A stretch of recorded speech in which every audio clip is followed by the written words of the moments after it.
Assalamualaikum warahmatullahi wabarakatuh. Di sini kami yaitu, kelompok satu dari kelas A, mata kuliah metode sampling akan mempresentasikan hasil penelitian kami yaitu rata-rata nilai ujian tengah semester matematika dasar mahasiswa statistika Universitas Islam Bandung angkatan 2021. Sebelumnya, di sini, ada 5 orang yang akan mempresentasikan dari kelompok kami yaitu saya sendiri, Muhammad Faris Baki, yang kedua ada Kamilatul Aini, yang ketiga ada Sipa Rahmawati Lestari, yang keempat ada Fariz Andinur, yang kelima ada Enu Ainun Ismi. Untuk selanjutnya yaitu latar belakang. Nah, latar belakang pada makalah kami yaitu belajar dan mengembangkan pola pikir adalah tujuan utama mahasiswa di perguruan tinggi. Mahasiswa harus menjalankan semua proses tersebut untuk mencapai tujuan belajar dan agar memperoleh indeks nilai yang baik dan menyelesaikan studi tepat waktu.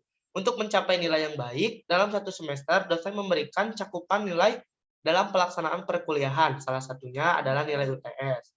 Nah, nilai UTS ini atau UTS merupakan bagian dari evaluasi yang bertujuan untuk mengukur dan menilai kompetensi mahasiswa selama setengah semester. Pada ujian tengah semester mata kuliah matematika dasar, maka tes yang digunakan adalah soal esai yang di dalamnya terdapat bagian juga. Dengan mengetahui nilai ujian tengah semester, dapat diketahui sejauh mana pengetahuan mahasiswa mengenai mata kuliah matematika dasar sendiri selama pembelajaran pada semester tersebut dan mengevaluasi kegiatan belajar selanjutnya setelah dilaksanakannya UTS.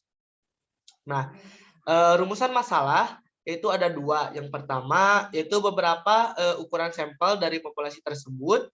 Yang kedua, rata-rata nilai ujian tengah semester matematika dasar mahasiswa statistika Universitas Islam Bandung angkatan 2021.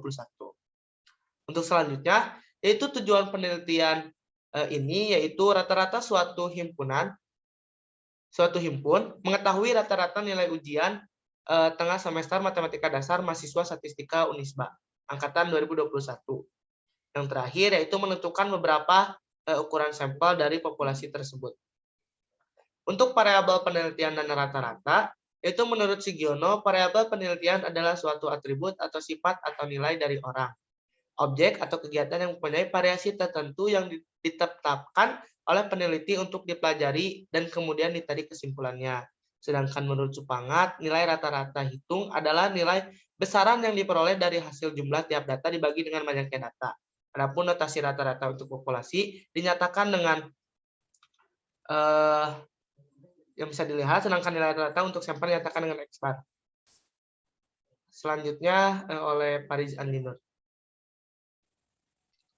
Lalu di sini ada populasi dan sampel. Menurut Sugiono, populasi adalah wilayah generalisasi yang terdiri atas objek atau subjek yang mempunyai kuantitas dan karakteristik tertentu yang ditetapkan oleh peneliti untuk dipelajari dan kemudian ditarik kesimpulannya. Sedangkan menurut Frenkel, sampel adalah sebagian dari populasi yang akan diteliti dan yang dianggap dapat menggambarkan karakteristik populasinya. Boleh next.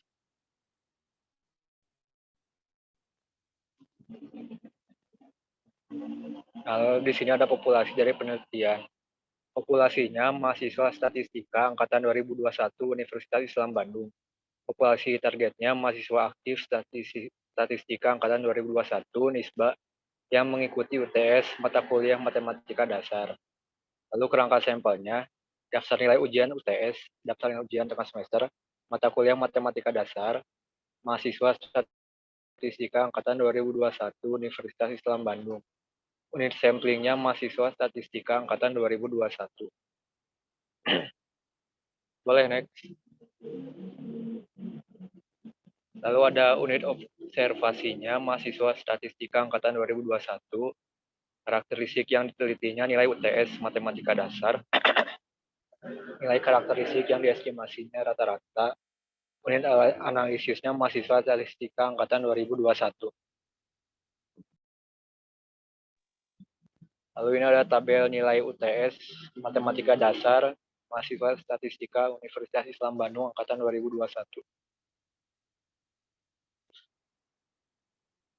Metode stratified random sampling, yakni metode yang digunakan dalam penelitian ini Stratified random sampling merupakan proses pengambilan sampel melalui proses pembagian populasi ke dalam strata yang tidak tumpang tindih, memilih sampel acak sederhana dari setiap stratum dan menggabungkannya ke dalam populasi sebuah sampel untuk menaksir parameter populasinya.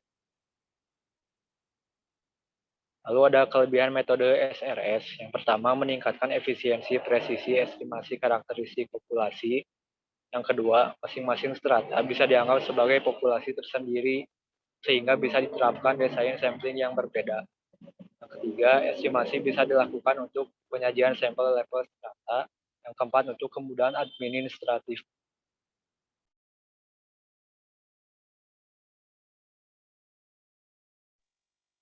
Lalu ada keterbatasan metode SRS.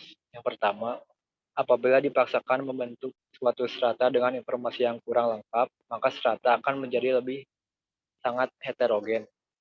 Yang kedua, apabila kerangka sampel tersebut belum menyediakan informasi ke dalam strata, maka peneliti harus membentuk sendiri kerangka sampel secara terpisah yang sudah terisi tingkatan-tingkatan sesuai kebutuhan penelitian. Yang ketiga, biaya operasional dalam penelitian dapat membengkak apabila pembentukan strata bukan mengikuti wilayah geografis, melainkan mengikuti sifat atau karakteristik.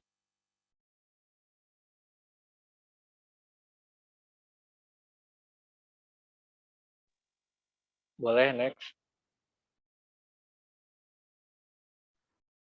Selanjutnya, tahapan dalam memilih sampel melalui stratified random sampling. Yang pertama, menentukan target populasi. Yang kedua, menentukan strata dari populasi. Yang ketiga, melakukan proses pengambilan sampel dan menentukan ukuran sampel dari masing-masing strata. Berikut rumus N dan D yang dipakai. Boleh. Penentuan strata dari populasi.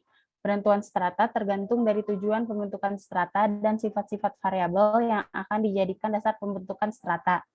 Dari data yang kami peroleh, mahasiswa statistika Universitas Islam Bandung angkatan 2021 terbagi menjadi 3 kelas, yaitu kelas A, B, dan C yang kemudian dijadikan sebagai strata.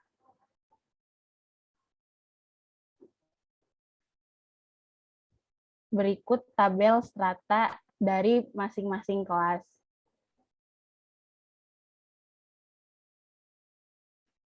Jumlah populasi dalam penelitian ini adalah seluruh mahasiswa aktif Statistika Universitas Islam Bandung angkatan 2021 yang berjumlah 100 mahasiswa.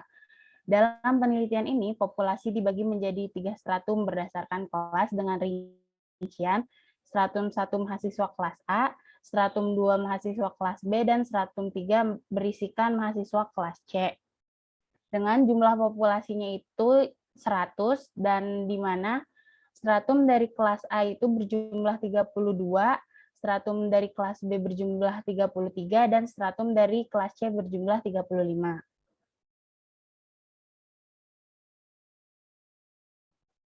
Penentuan jumlah sampel. Pertama, mencari rata-rata populasi, diperoleh mu-nya 73,365. Lalu kita misalkan B-nya sama dengan 2. Maka diperoleh D-nya itu 1. Dan untuk kelas A, sigma kuadratnya itu 100,5086. Untuk kelas B, sigma kuadratnya itu 65,04664. Dan untuk kelas C, sigma kuadratnya 3,84258. Jumlah populasi dalam penelitian ini adalah seluruh mahasiswa aktif Statistika Universitas Islam Bandung angkatan 2021 yang berjumlah 100 mahasiswa. Untuk menentukan panjang interval digunakan rumus presisi dan confidence interval, yaitu mu min B kurang dari mu plus B.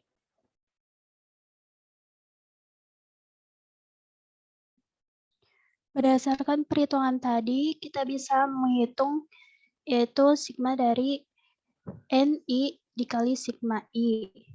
Nah, hasilnya diperoleh 655,5714.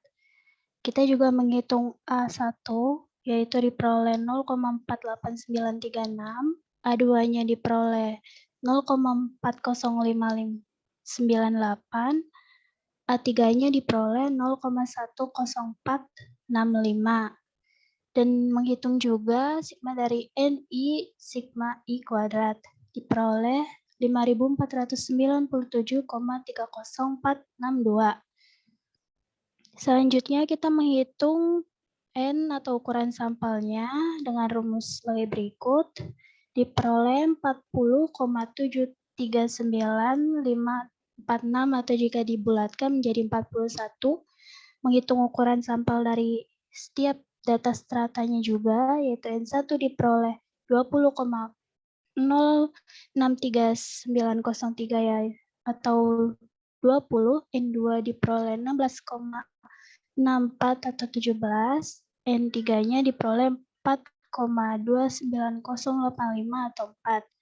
Nah, berdasarkan perhitungan, maka dapat diketahui bahwa jumlah sampel untuk menduga rata-rata nilai ujian tengah semester matematika dasar mahasiswa statistika Universitas Islam Bandung angkatan 2021 yaitu sebanyak 41 sampel dari 100 populasi dengan N stratum 1 sebanyak 20 sampel, N stratum 2 sebanyak 17 sampel, dan stratum 3 sebanyak 4 sampel.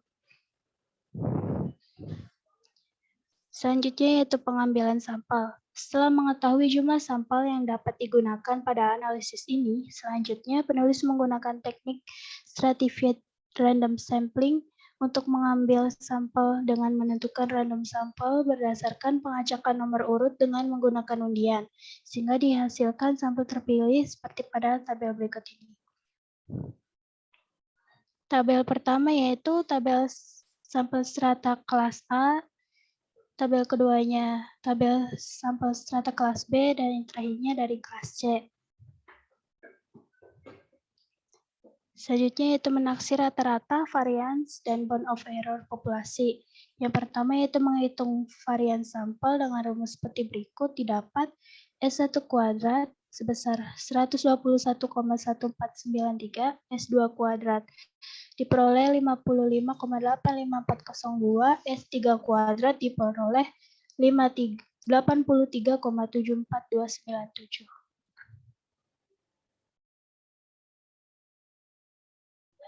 Selanjutnya, penaksiran rata-rata populasi, di mana rumus untuk menghitung penduga rata-rata populasi yang diestimasi yaitu sebagai berikut, dengan YI sebagai data sampel pada masing-masing strata, Y bar I sebagai rata-rata sampel yang sudah dilakukan pengacakan pada Microsoft Excel, dan NI adalah banyaknya populasi pada masing-masing strata yang digunakan. Diperoleh Y bar 1 sama dengan 72,8455, Y bar 2 sama dengan 73,15765, Y bar 3 sama dengan 68,915, di mana didapat Y bar strata sama dengan 71,573, sehingga diperoleh nilai penduga rata-rata populasi yang diestimasikan sebesar 71,573. Selanjutnya, penaksiran varians, di mana rumus untuk menghitung penaksiran varians yang diestimasi adalah sebagai berikut, dengan adalah varians dari sampel, N adalah ukuran populasi dalam penelitian ini yang berjumlah 100, serta N adalah jumlah ukuran sampel yaitu sebanyak 41, dengan N1 sama dengan 20, N2 sama dengan 17, dan N3 sama dengan 4. Dengan rumus tersebut diperoleh hasilnya 228,09397, sehingga diperoleh varians untuk penduga rata-rata populasi yang diestimasi sebesar 228,09397.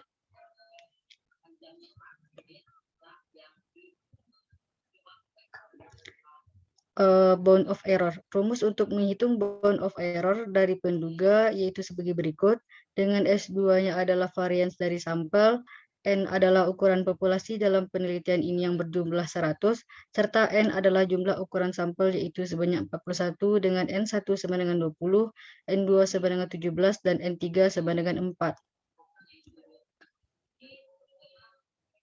Sebelumnya telah didapat nilai dari slide sebelumnya adalah 228,09397, di mana diperoleh nilai bound of error-nya yaitu 30,2. Maka kesalahan prediksi yang masih bisa diterima adalah sebesar 30,2.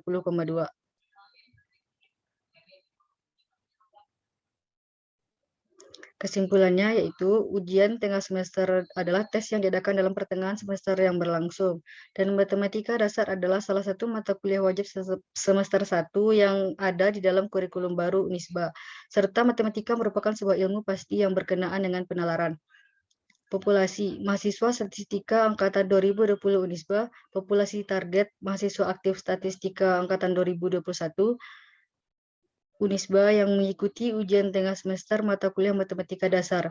Kerangka sampel daftar nilai ujian tengah semester mata kuliah matematika dasar mahasiswa Unisba angkatan 2021, unit sampling mahasiswa statistika angkatan 2021, unit observasi mahasiswa statistika angkatan 2021. Karakteristik yang diteliti, nilai ujian tengah semester matematika dasar, nilai karakteristik yang diestimasi, rata-rata dan unit analisis.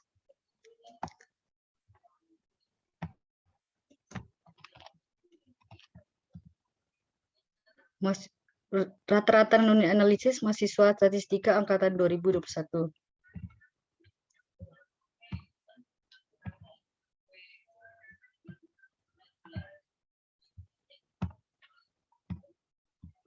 Berdasarkan rumus Slovin, sampel yang diperlukan sebanyak 80 observasi dari 100 jumlah populasi yang berhasil dikumpulkan. Penarikan sampel dilakukan dengan menggunakan metode Stratified Random Sampling dengan bantuan software Microsoft Excel. Didapat nilai penduga rata-rata populasi yang diestimasikan sebesar 71,573. Nilai varians penduga rata-rata populasi yang diestimasikan sebesar 228,09397. Nilai bound of error penduga rata-rata populasi yang diestimasikan sebesar 30,2. Kemudian ada saran, berdasarkan hasil penelitian masih ada banyak kekurangan dalam penyusunannya, sehingga kami ajukan beberapa saran yang mudah-mudahan bermanfaat untuk penelitian selanjutnya, yaitu membuat secepat dan seakurat mungkin kuesioner untuk pengambilan populasi dengan menggunakan pertanyaan yang lebih sederhana agar tidak ada kekeliruan dalam jawaban yang diberikan oleh responden. Dalam penarikan sampel menggunakan metode Stratified Random Sampling dapat dibantu dengan menggunakan software Microsoft Excel atau aplikasi yang sekiranya bisa mendukung dan mempermudah dalam pengumpulan serta penarikan sampel. Senantiasa teliti serta selektif dalam mengolah data yang digunakan untuk meminimalisir baik kesalahan input maupun kesalahan penelitian. Hendaknya untuk penelitian selanjutnya, peneliti dapat memilih menggunakan nilai karakteristik yang lebih bervariasi selain menggunakan rata-rata. Sekian dari kelompok kami. Assalamualaikum warahmatullahi wabarakatuh.